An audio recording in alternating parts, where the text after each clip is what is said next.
अस्सलाम वालेकुम everyone. I hope so इंशाल्लाह आप सब ईमान की बेहतरीन हालत में होंगे। आज की हमारी वीडियो का टॉपिक है लालच की बिना पर बेटियों का रिश्ता। ये बेशक आपको चौंका देने वाला टॉपिक है, लेकिन हमारी सोसाइटी की एक तलख़ हकीकत है। बिकॉज़ एक तबका ऐसा भी है जो अपनी बेटियों को घरों में फ़क़्त इसलिए बिठाए रखता है, इसलिए बूढ़ा कर देता है कि उनको बड़ा ही कमाऊ दामाद चाहिए होता है जो वेल सेटल्ड हो। तो ऐसे वालिदैन जो कि जहेज़ को एक लानत से तशबीह दे रहे होते हैं और एक ऐसे कमाते हुए दामाद को तलाश कर रहे होते हैं, मैं कहती हूँ खुल्लम खुल्ला मुनाफ़िक़त है। मतलब इनको सरकारी अफ़सर चाहिए और जहेज़ को फिर लानत भी कहते हैं। मतलब ये शादी तो ना हुई, एक तिजारत ही इसको कह लें। मेरा मानना है कि जिन बेटियों को बेहतरीन जहेज़ देना पड़ता है ना, उनके रिश्ते भी अपने कद से ऊँचे लोगों में तय किए हुए होते हैं लोगों ने। मैंने देखे हैं इस तरह की तिजारत में बेजोड़ रिश्ते, जहाँ पर लड़का कमाता-कमाता बूढ़ा होने के करीब हो जाता है और फिर उसके पैसे को देखकर एक कम उम्र लड़की को उसके निकाह में दे दिया जाता है, जो कि इम्मैच्योर होती है। मर्द एक हद तक अपनी से कम उम्र लड़की के साथ इंजॉय कर सकता है, लेकिन उसको अपने दुख सुनाने के लिए और उसको समझने के लिए एक मैच्योर ख़तून की भी ज़रूरत होती है। तो ये कमी उसकी ज़िंदगी के ख़ला को पूरा नहीं कर सकती, और इसी तरह एक इम्मैच्योर लड़की को भी अपनी उम्र का ही शौहर चाहिए होता है। तो इस तरह के बेजोड़ रिश्ते कभी खुश नहीं रह सकते। याद रखिएगा, आपकी बेटियों ने सारी ज़िंदगी पैसा नहीं खाना, उसको जन्नत जैसी ज़िंदगी के लिए पैसा नहीं बल्कि एक मुकम्मल इंसान ही मुकम्मल करेगा। आपको पता है ना, निकाह जैसा पाकीज़ा रिश्ता जो है ईमान को मुकम्मल करता है, तो पैसे वाला शख्स आपकी बेटी के ईमान को कैसे मुकम्मल कर सकता है।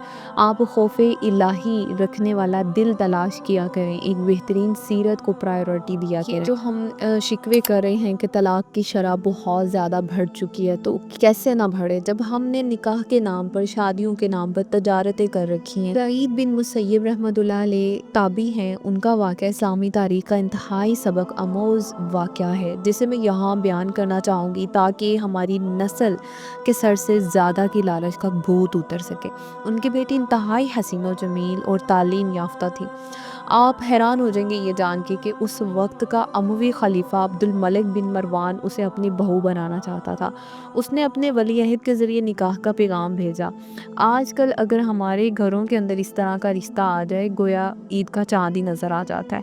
मैं तवज्जो जिस जानिब दिलाना चाह रही हूँ, आपको बग़ैर अल्फाज के भी समझ आ जाएगी कि बाप इब्ने मुसय्यब रहमतुल्लाह अलैह ने इनकार कर दिया। क्यों इनकार किया? क्योंकि वो अपनी बेटी के लिए एक मालदार शख्स नहीं बल्कि बेहतरीन इंसान तलाश कर रहे थे। उन्होंने वक्त के खलीफा को इनकार किया, खलीफा ने बहुत दबाव डाला, सज़ा दी, लेकिन वो अपने इनकार पे ही डटे रहे।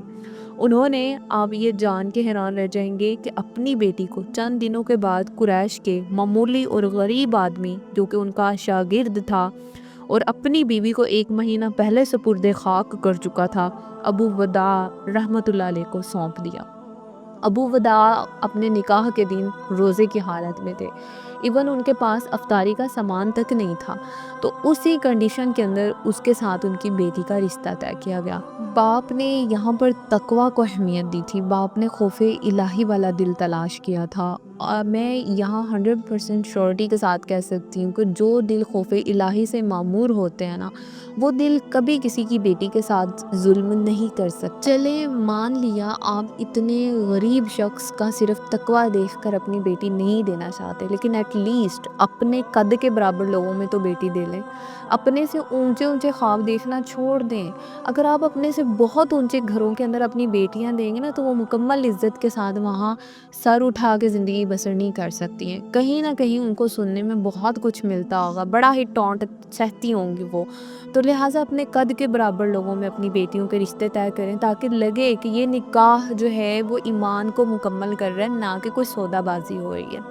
अल्लाह सुब्हाना ताला भी ऐसे रिश्तों में बड़ी बरकत डाल देता है, जो रिश्ते तकवा की बुनियाद पर होते हैं, जो रिश्ते इंसानियत के नाम पर तय किए जाते हैं, जो रिश्ते फ़क़्त इसलिए बनाए जाते हैं कि मुस्तक़बिल के अंदर एक बेहतरीन नस्ल इस जोड़े से परवान चढ़ेगी।